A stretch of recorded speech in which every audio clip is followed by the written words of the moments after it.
Mr. Booth. What's up, man? How are you? Well, I'm still alive. How are you? I'm good, man. Spring is in the air. It is today was beautiful. It was 70 degrees. Went fishing today and I haven't got a little sunburn. Oh man, I know that weather's warming up. I saw the forecast and we got a couple nights coming up where the lows are in the 50s. That's gonna make the mushrooms start popping too if it'll stay Yeah. that way. And go get some morels to It's go a with good some time. plays. Yes, good time of the year. Spoonbill's gonna start running. Crappie's gonna be spawning. The bass are gonna start firing off. It's go time in the fishing world. It is, and it's real exciting seeing everybody post on whether it's our Facebook page or their personal pages about upcoming events and this, that, and the other. And it's pretty cool. It's exciting. Yep, we're getting ready to kick off the season. I mean, we've got the March Online series is already going. Man, Jim Harding. I mean, these guys are battling it out. What are we in like a week? Not even or so into it, and I mean, Jim's got over 100 inches already. Brennan's right on his tail. Adam Isaacs, he's in it, throwing punches left and right. And then here comes Dorman Huey. I mean, it's a battle of the Titans this month. It's crazy. It's awesome though to see that that our guys and our monthlies are putting up these kind of numbers. Yeah, and Tourney X has got that new fish counter now too, so it also shows you how many fish you catch, not just your best five. So I mean, like I'm looking at the website right now. Jim, he's already submitted 10 fish. Adam Isaac, he submitted 11.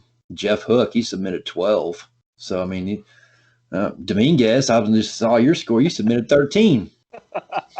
I did, man. I had a good day. I had a bunch of dinks yesterday, so I went back out today and caught some better ones. But man, yesterday I caught dink after dink after dink. It was just, I got into a little school of them, but it was nothing to write home about. The water's still chilly. I think it's just now kicking off. I mean, I know the fish still got to eat, but it's going to get better every day probably. It is, and Jim and I were talking. I got to fish with him yesterday actually, and him and I were talking about how he's saying it needs to rain, get a little muddy water, New rain. get that warm water in there, and it'll be fire. It'll be good. Yeah, we get one good solid warm rain, and that's really going to trigger. I know that's going to trigger the spoonbill. The spoonbill will start running up for guys that go after those, and then crappie too, and then the bass they're going to start staging too. So I mean, I love this time of the year. It's great, man. A couple weekends we got the Tanny 20. What, two Hmm. weekends?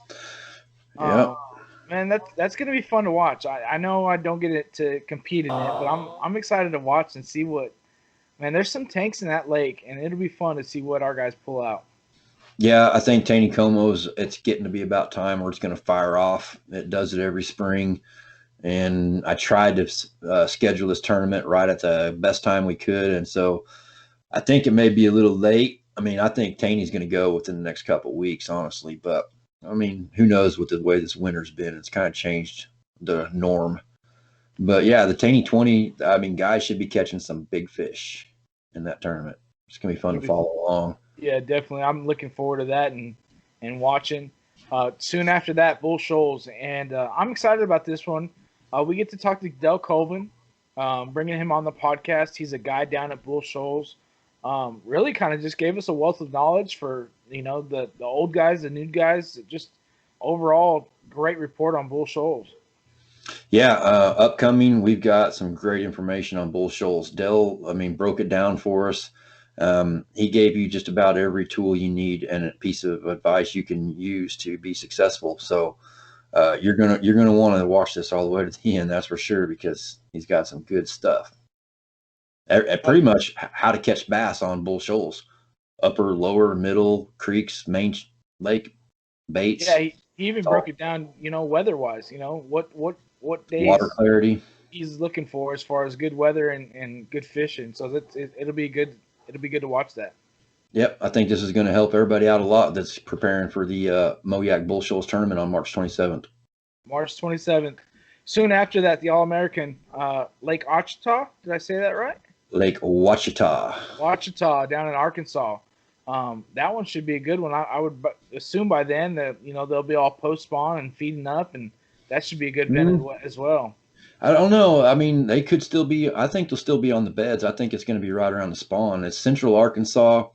I don't. I haven't been there this time of that time of the year before, so I don't really know for sure. But I think it could be fire. And That's going to kick off the All-American, the Midwest Regional Series for the season, or for this 2020 year, is Lake Ouachita. So everything's about to kick off. We've got the online's kicked off. We got the Taney 20 coming up. We're about to kick off the trail season and the team trail series on Bull Shoals. And then we got Lake Ouachita coming up for the guys that want to go travel down to Arkansas and fish in that event, which I would strongly recommend. It's going to be a cool tournament. Right after that, Lake Fork. Lake Fork's next week. We're going to Lake Fork first. So, me and Troy and Brian Hillman and some of the guys, Lance Burris, our AOI, we're heading down there. We're going to go try and catch some fish on Lake Fork. So the MoYak crew is hitting the road next week, head to Texas. So got a lot going on. Last year, I was at work and I was watching the event, and it was really cool to see Lance and Richie and our guys, do what they did. But the bigger thing, which I think they enjoyed just as much, was hearing our support on Facebook, on Discord. So if you guys are able to follow along on those events, I know these guys appreciate it. I know they, hey, we're rooting for you guys, and we want you guys to know that you guys got, we got your back. Do MoYak proud and do your best. But we're excited to hear about you guys go out there, and can't wait to hear the stories and how it went. Yep, it's going to be a good time. Maybe we can do some kind of live feed from down there in Texas or something. I don't know. Yeah, maybe we can get on here, do like a little live podcast or something like that. Get on the Facebook, work something out where we can see all the guys and just talk to you guys while you guys are down there as well. Yeah, sounds like a good idea. There we go. We got a plan. Well, Josh, talking about Bull Shoals, it's typical, boundaries, anywhere you guys can get in there. If guys Arkansas are new, allowed. Yeah. If guys are new and they want to fish the Arkansas side, we can purchase the border pass. Is that correct? Yeah, if you when you're getting your license, there's an option there to get the White River border pass. Or if you've already got your license, you can still go back and get it. It's only $10, and that gives you access to fish any of the White River lakes. So you're talking Beaver Lake, all of Table Rock, down in Arkansas, Bull Shoals, and Norfolk. So you don't have to buy an Arkansas license to fish those lakes, and it's only $10. So I bought it, and I think it's a good deal. So yeah, if you're planning on fishing on the Arkansas side, you don't need to buy an Arkansas license. Just get that whitewater border pass. I thought about it, and we talked about that last year. But if guys don't know about that, that kind of limits their area, and if they want to broaden their field of play, they can always go further down south if they want. Yeah, for Bull Shoals Table Rock goes a little bit in Arkansas, but Bull Shoals is really our only border lake that goes, down south. So, excuse me. If you're going to go to Arkansas, make sure you got that Arkansas license. So, Josh, a lot of stuff going on. It feels like just the start, though. It's crazy how many events we got going on this year. Yeah, some of the guys are getting ready to pop off a tournament every weekend. So, it's go time. So, we've got some great information coming up from Dale Colvin. He's a great guide on Bull Shoals. We're really lucky to be able to sit down and talk with him. So, what do you say we roll that beautiful bean footage? Let's get into it, man. Sounds good to me. All right. Well, guys, we got a Bull Shoals guide here, Mr. Dale Colvin. Dale, how are you, man? Yeah, I'm doing fine. How are you guys tonight? Doing good. Thanks for taking the time to be with us and sitting down and talking about Bull Shoals. Yeah, no problem. Really appreciate it. I know personally that I've watched a lot of your fishing reports, especially when going down to Bull Shoals, and appreciate you doing that on YouTube. And that's what we're going to talk about is Bull Shoals and kind of what to expect in the coming weeks and what to hope for. Us kayakers, we're a little different than bass boat guys and a little harder to get to some places that you guys can get to, but there's also some sweet nuggets that we can get to that you guys can't. So I guess it's to each his own. But talk to us about Bull Shoals. What kind of condition is the lake right now? The lake right now is just coming to life. 2 weeks ago, we had ice in the backs of the coves, so it's kind of a big change. I've never seen as much ice as I did this winter for It Bull was Shoals. bad. I know, it's crazy. It was crazy, but it's coming to life. Typically, March is we get some big changes. The fish have been deep wintering, and we've already got our first wave of fish up. So yeah, things are starting to look good. Right on. How long have you been fishing on Bull Shoals? I've been fishing Bull Shoals since I was a kid. I've got over a decade of guiding on Bull Shoals, so I got a little bit of experience when it comes to Bull Shoals. It sounds like it. You've been doing it for so long. Kind of getting off track about what we're talking about for the upcoming MoYak tournament. But what's something I was wanting to ask you that's been like your craziest day on the water as a guide? What's something that just it happened that you couldn't believe what happened? I don't think that's for a different podcast. I gotta be honest there, but being a guide, you kind of get to see it all, the good and the ugly. So it has its moments. I still enjoy it. That's why I still do it. I don't do tournament fishing as much as I used to, although I'm doing a little bit this year. Last year I didn't do any. I did a Fishers of Men 2 years ago, so it's kind of nice to get back into that format. Like for me, I'm enjoy the experience of teaching folks the things, and the older you get, you want to pass some of those things on. So that's kind of good. The big thing with me is like I talk to a lot of guys who come here, and the Ozarks in general can be a lot different than anywhere else in the country. We're our own little entity, so to speak. Whether it's Table Rock or Beaver, Lake of the Ozarks, it's pretty different. Bull Shoals is probably the most humbling at times because it changes a lot more than the rest of them. 30 foot here at Bull Shoals, as far as the water level change, that doesn't happen for too many other I know. It was like, what was it, 40 foot flooded all of last year? I mean, it's finally about well, let me ask you this then. What was your best day on the water as far as maybe weight or fish goes? I mean, when you just got out there and hammered them, did you have some good days like that? Yeah.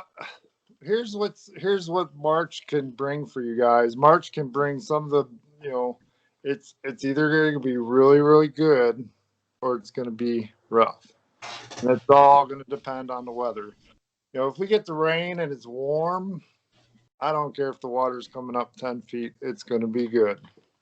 So it's all about the temperature and the weather and pretty much how you guys want to fish the lake. I would, because we've got smallmouth, we got largemouth, we've got Kentuckys. So you got the mixed bag to chase, and you can kind of fish your comfort at any time of year on Bull Shoals. You can fish dirty water, stained water, and clear water. Hopefully you guys get some stained water because it'll be hopefully not cold and muddy, but at least warming up for you. The stained waters typically, it's the first to warm up, but it's also the first to cool off. So you think that muddy water is probably something to be looking for if guys are going to be heading down there and finding that warmer water in the backs of them coves, the creeks? Yeah, that's going to be, these fish are going to be in pre-spawn.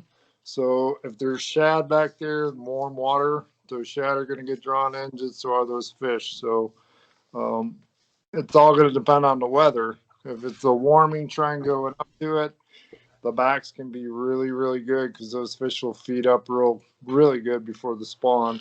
So I think for a game plan for you guys is you may want to look at the spawning areas and work your way back out for that time of the year.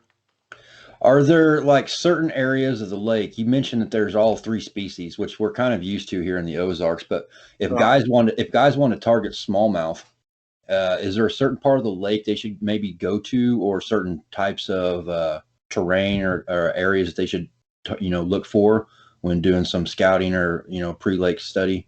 Yeah, I think the smallmouth are going to be, there's one thing that they're going to, all the guys are looking for is the gravel. Those gravel spawning pockets that's just where that's where they spawn. So they're not going to be too far away from their spawning area, before when you guys are there. Dragging a shaky head or throwing a jerk bait in that clear water, that's kind of what you're going to key in on. How's fishing been lately for you on Bull Shoals? It's at its moments. It's just starting to come to life. We've had that. I've been fishing deep in that 30, 40, 50 foot, and we had a big shad kill, so that kind of moved things around. But all in all, the fish are moving up. That's a good thing. Yeah, what's the water temperature right now? Water temperature right now, I've found some 54-degree water. Of course, we've had some warm days through here, but that can get blown out pretty quick. The main lake stuff is 44 to 46. So big difference. Yeah, it's huge. Talk to us about your guide service and what you kind of offer to everyone if they wanted to come down and fish Bull Shoals. The guide service I've been doing for over a decade, and I've got I'm set up. I'm fishing out of a bass cap. Pretty much the guys can show up.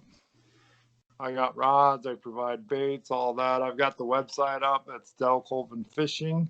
You can find that through the YouTube, Colvin Fishing Report. All the rates are on there.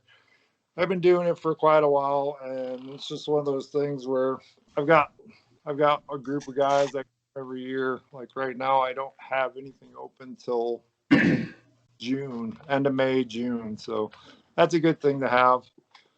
Nice thing is, I don't think I'm going to guide all summer like I have in the past. I'm actually got to be part of Virtus Rod Company, which just started up. It's an American-made rod company. We make our own blanks right here in Arkansas. And as kayak guys, you'll appreciate this because if you do drop them in the water, they do float. Nice. That always helps. We want everything to float because we drop everything in the water all the time. Yeah. That's that we've got our website coming up on that here in the next couple of weeks, and I'm just getting out to the dealers in the area. So that's job number 3 or 4. I don't remember how many I have right now, but that's of it. But check them out. They're really nice rods. If you guys are in this end of town when you guys are here, be sure to check out Virtus Outdoors. We've got the rods in stock here. So thanks about that. That's good. Awesome.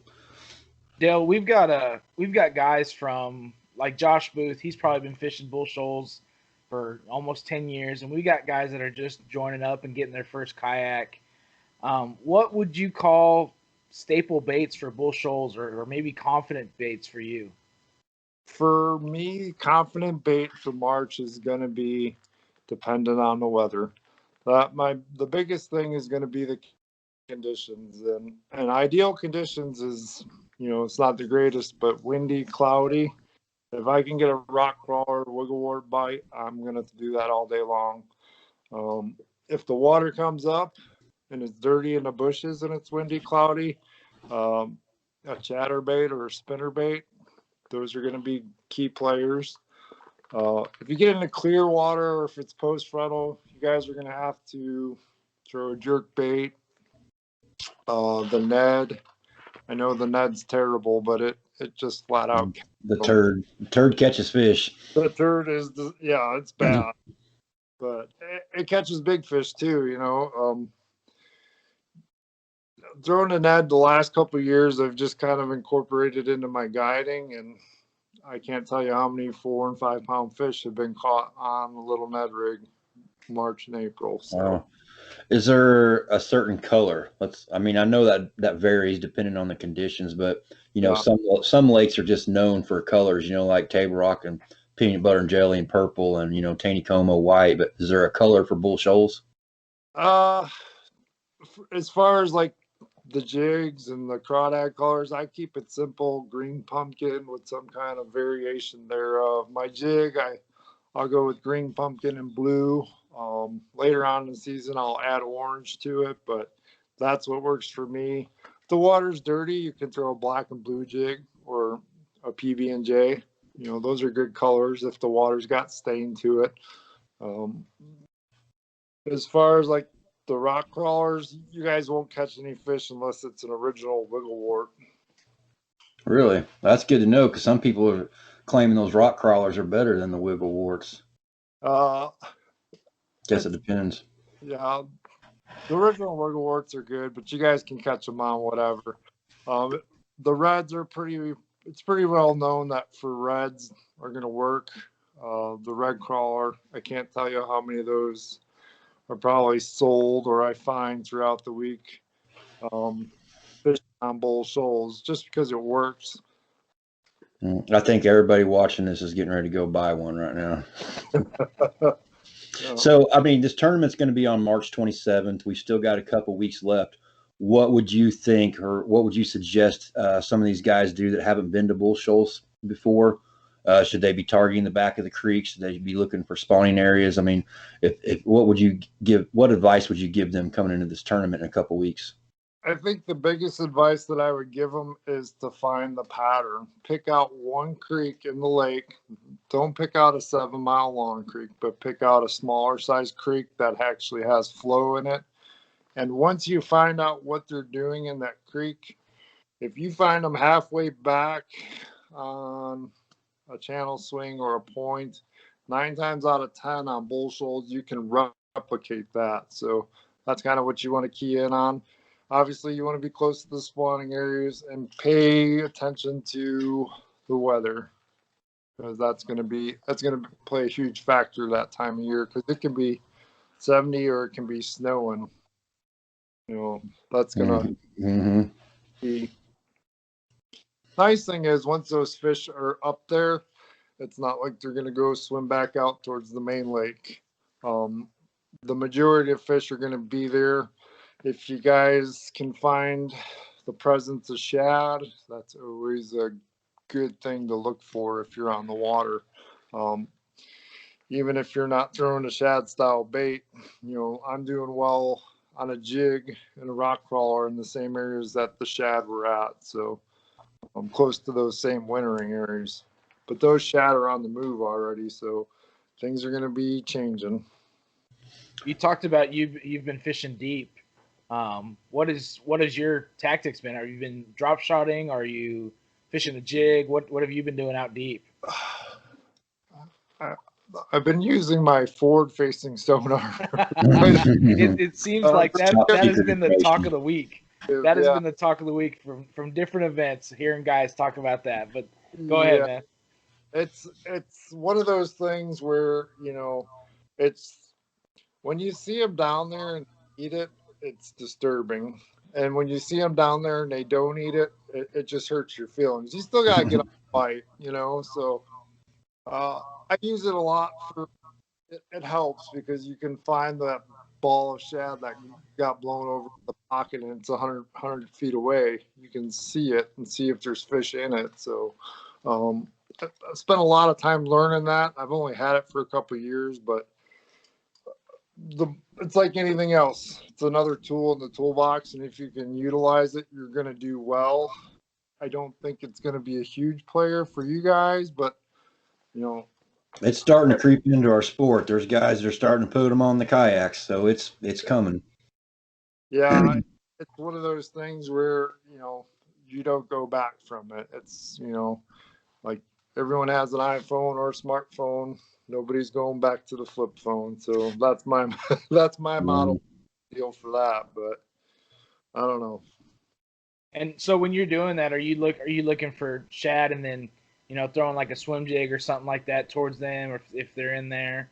Yeah, of course in the wintertime I'm using like a little Demiki or Rapala ice jig.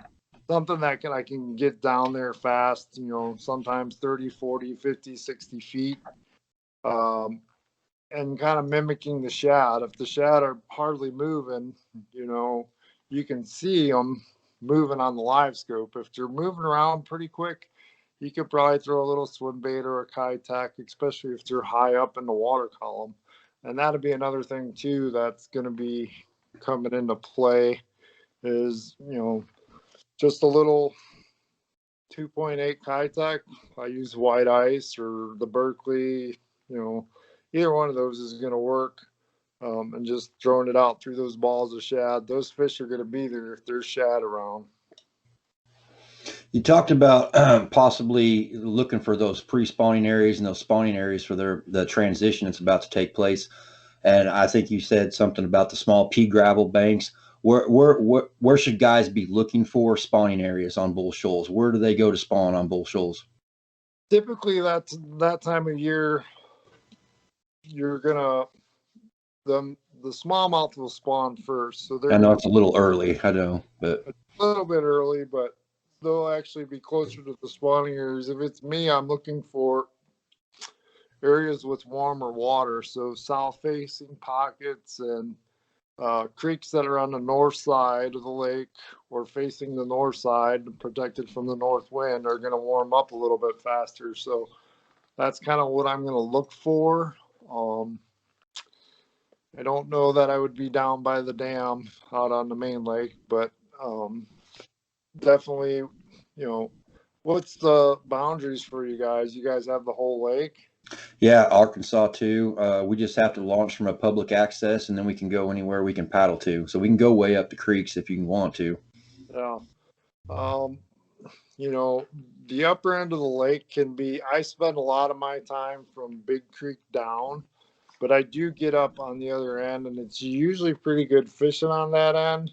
It's one of those deals where there's usually more color in the water, so and there's generally a lot more bait fish, but it kind of fishes more like a river the closer you get up to Taneycomo, and a lot of that can depend on what the water's running out of there.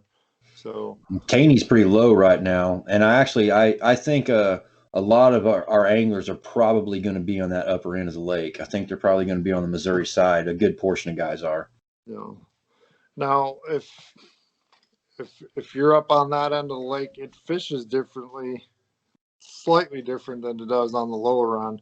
You're generally not going to have as clear a water, and the water can warm up faster during a warm trend, but it can also cool off. So if we get a bad cold streak, these guys, if you don't know every niche and nook and cranny up on that end of the lake, you may be better off getting down a little bit, especially if there's cold water coming through. But that's good to know.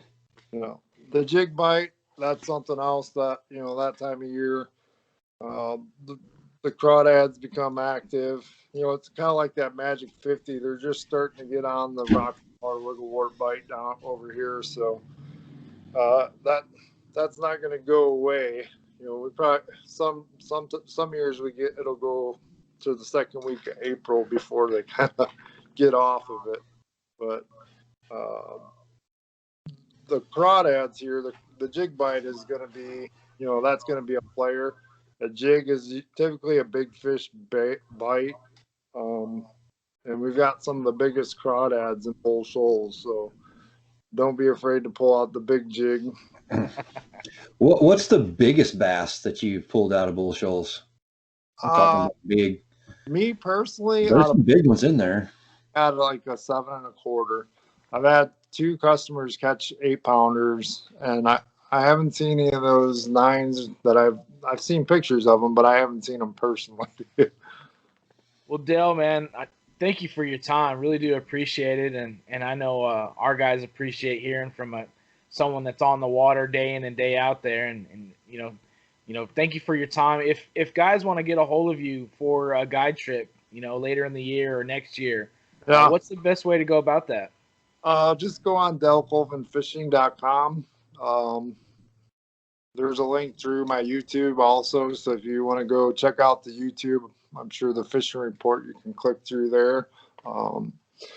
It books up pretty heavy. I will tell you, July and August, I'm probably not going to be doing a whole lot of guiding this year. As far as tournament stuff that you talked about you going on this year, what are your plans as far as that? I'm in the back of the boat with Zach, so we're fishing the OMTT, and that should be interesting. I'm looking forward to just getting away and fishing some of the lakes that I haven't got to fish in a while. I think we're going up the Lake of the Ozarks at the end of the month. So you guys are coming down there. I'm going up there. Well, good luck. We wish you the best of luck in there. Lake of the Ozarks should be turning on too. Yeah. Some big fish in there. But yeah, after this weekend with that event up there, you'll probably need that forward-facing sonar and an A-rig. But you might not need the A-rig in a couple weeks. But that sonar will come in handy up there. The brush piles are going to be all out of the water. The water's so low. It is about 10 foot low. We went down to Ha Ha Tonka last weekend. And, you drag your kayak down that hill and it's, 20, 30 yards, but now it's a good, 30, 40 yards. It's way down, and it's crazy to see some of them docks just sitting on dry land. Well, the rainy season is coming. Yes, it is. This is all going to be a memory real soon. We're all going to be flooded and wishing it was down. This is the lowest Bull has been in a while. So yeah, like 3 or 4 years, isn't it? I mean, it's been up for a long time. Yeah, last year I think we were 15 foot high or 10 or 15 foot high already by now. So, yeah. Well, we really appreciate all the information you gave us today. This is going to help everybody out a lot. Some great tips and some great techniques. So, thank you. Yeah, thanks, guys. And I hope you have a good tournament. Yep. Thank you very much for your time, and you have a good night. You too. Thanks. Thanks, Dale, man. You have a good one. You too, guys. Well, if you haven't been to Bull Shoals, you at least have an idea now. Yep, that was some good stuff. So, I mean, watch it twice, watch it 3 times, take some notes. There was a lot of information there that Dale gave us. So, big thanks to him for taking the time to do that. He didn't have to sit down with us and give us that information. So, thanks, Dale. Appreciate that. He does a Bull Shoals fishing report on YouTube. That's accessible. You can look at years past, probably. And yeah, a lot of data. He does fishing reports all the time. So if you ever want to know anything about Bull Shoals, that's your resource right there. Yeah, thanks, Dale. Appreciate you coming on here. I know all our guys appreciate it as well. And I mean, really, he didn't even have to do that. He could have said, "Nah, I'm good," but appreciate you coming on here. Yeah, them glitter rocket guys are okay sometimes, I guess. Well, man, talking about that forward-facing sonar, how do you feel about that? What's your thoughts on it? I'm jealous. Yeah, I see it's going to change the sport. I mean, if being able to see what's going on under the water in live time, that's game changing. I mean, I know it's really expensive right now. If I could afford it, I would have it right now. The only reason I'm not using it is because I'm too poor. But man, that it does give people an advantage that have that, I think. I mean, you still got to go out there and locate the fish, but you can just cruise up to a brush pile and then scan that brush pile. And if there's no big fish there, you don't need to waste your time fishing. You can just keep on cruising to the next brush pile, scan it. Oh, there's 2 good keepers on this brush pile. So you sit there and you catch those 2 keepers before you move on. That changes the game. I mean, that's big time. Yeah, it is wild. Major League Fishing, Dustin Cannell won using his, doing the same thing, throwing a jerkbait to brush piles. Yeah, wasn't he just cruising, and if he didn't see it, he wouldn't even make a cast? Yeah, he literally just pull up to it, and if they were there, they were there, and if they're not, and then, looking at Lake of the Ozarks this last weekend, that's the guy that won it was using that, he throwing an Alabama rig, throwing it to brush piles and looking at, but the thing that really catches my attention is the thought process. You're seeing your bait down there, but you're also seeing what the fish is doing. That's what that not only speeds it up, but it's like, well, that's not going to work. I need to switch something else up. I know that information is invaluable. I mean, to be able to see whether, oh, that color is not working. Oh, this size isn't working. I mean, you can see it in real time. If you don't have that and you're just out there casting blindly, you don't know if a fish just swam up and looked at your lure and it's like, nah, I don't like that, and it swims away. You don't know that happens ever. But if you've got that live scan, you can see that and you'll be like, oh, this may not be the right thing to be throwing. Yeah, man. It's going to change the game. It's definitely going to change things. I mean, it's part of our technology that keeps changing. I mean, the fish finders are changing every year, just like cell phones. It's Yep, latest and greatest. it's better just to try and keep up and ride the wave than fight it. So headed down to Lake Fork next for you? Yes, very excited to head to Lake Fork. I have not been on the water since Lake Gunnersville last year at the KBF National Championship. So you need to knock that rust off. Oh man, I don't even know if I know how to fish anymore. I'm gonna have to try and remember, but I am ready to go down there and catch some fish. So, well, we're excited for you guys. We'll be cheering you guys on and looking forward to that event for you all. Yeah, MoYak should have a pretty strong crew. We've got quite a few guys that are going to be competing down there at Lake Fork. So, yeah, follow along the leaderboard. We'll have it posted up. Hopefully some of us will be on it. Hey, let's talk about real quick the merchandise store, the merch. When does that end? That's about to end this week. I will have to check with James to see, but I think we've got like 5 more days. Okay. Then the reasoning for that is just saved everybody a bunch of money by us not having to ship it. So we need time to process all these orders to make the swag and the merchandise, and then it's all going to get packaged up. So if you place an order on there, like Jonathan, if you place an order for a shirt and a hat and a buff, you're going to get a package handed to you all wrapped up, and it's going to have your shirt, your buff. It's all going to be right in there. So individual packaging. So we've got to sort all that stuff together, put it all together. James Leggett and American Business Solutions does a great job at that. So everybody's going to have all their stuff. All I got to do is just hand it out at each event. So get your orders in quickly if you still want to order some more stuff. The first 100 are going to get these shirts. So you don't have to order one if you've already got one coming. If you want to get another one for your wife or your girlfriend or your kids, go for it. We're not making hardly anything off this. We just wanted to make it available because I hear it a lot. Hey, can I buy a shirt? Can I buy a hat? How can I get, some MoYak stuff? So we did our best to try and come up with a way guys could get some of that stuff, and we'll see how it plays out. We might be able to grow on it and, actually open up a commerce store. I don't know if it'll really be worth it, but we'll see. It costs a lot of money to do that stuff online, actually. Oh, absolutely. And I'm excited about it. It's great that you put something together for us, and that way we can order it, even though it may be a one-time thing this year. But still, guys can go through, order some stuff, and get some stuff that says MoYak and wear it on the daily. So appreciate you doing that, man. Yeah, those hats are pretty sweet. Everybody should be buying a hat. I got 2 of them ordered. They are sweet, man. I can't wait to get mine. Josh, what else you got for us, man? Oh, that's about it. I think we got some good information on Bull Shoals. We're ready to get the season started. Guys are already getting on the water. The cold's gone, hopefully. It's go time. Go time. Well, guys, be safe out there on the water. Josh, thanks for your time. MoYak, guys, appreciate you guys tuning in. Yep. Have a good one, everybody.